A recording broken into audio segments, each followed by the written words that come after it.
राजकुमार सिद्धार्थ कैसे बने गौतम बुद्ध। हैरान कर देने वाली है कथा, रोचक है जानकारी। महात्मा बुद्ध भारत की आत्मा के एक ऐसे महान प्रतापी योगी थे जिन्होंने स्वयं का योग परमात्मा से किया और उस परम ज्ञान की प्राप्त की जिससे आज बौद्ध धर्म के सभी अनुयायी जीवन की प्रेरणा पाते हैं। महात्मा बुद्ध ने स्वयं को ऐसा सिद्ध किया कि वे देव रूप में पूजे जाने लगे।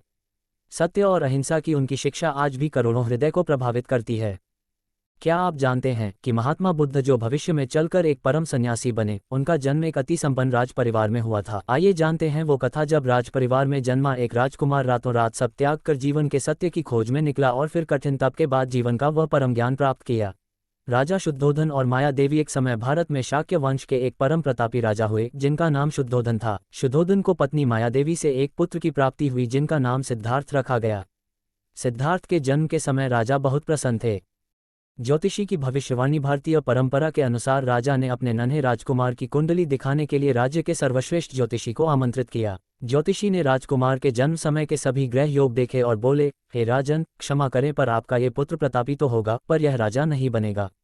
इसकी कुंडली में उत्तम ग्रह योग हैं परंतु राजयोग नहीं है। संन्यास से बचाने की युक्तियां सुन राजा से रहा नहीं गया। वे ज्योतिषी के चरणों में आ गए और बोले, हे स्वामी जी, मार्गदर्शन करें, कैसे मैं अपने पुत्र को संन्यास से विमुख कर सकता हूँ। राजा का वचन सुनकर सन्यासी बोले, हे राजन, नियति द्वारा जो रचित है वो होकर रहता है, परंतु आपके पुत्र को जीवन के दुख को देखने के बाद ही संन्यास के लिए मन होगा, इसलिए दुख से वंचित रखना एक उपाय है। राजा ने किए प्रबंध सुनने के बाद राजा ने पुत्र को दुखों से वंचित रखने के लिए उचित प्रबंध किए। महलों में ही सब भोग विलास की सुविधा की गई जिससे कभी भी सिद्धार्थ को दुख न देखना पड़े। सिद्धार्थ का विवाह भी हो गया और उन्हें एक पुत्र की प्राप्ति हुई जिसका नाम राहुल रखा गया। सिद्धार्थ का सत्य से सामना। एक दिन अचानक सिद्धार्थ अपने रथ के सारथी के संग सभी सुरक्षा व्यवस्थाओं को ताक पर रखकर नगर भ्रमण के लिए निकल गए, जहां उन्होंने एक शवयात्रा को देखा। शवयात्रा देखकर उन्हें मृत्यु और व्याधि के दुख के बारे में पता चला। मृतक को कांधे पर उठाए सभी विलाप कर रहे थे। ये देखकर सिद्धार्थ का मन विचलित हो गया। ये दुख से बचने का तरीका वो मन ही मन खोजने लगे। आगे चलकर एक सन्यासी दिखे तो उनके मन में शांति का भाव देख अचंभित हो गए।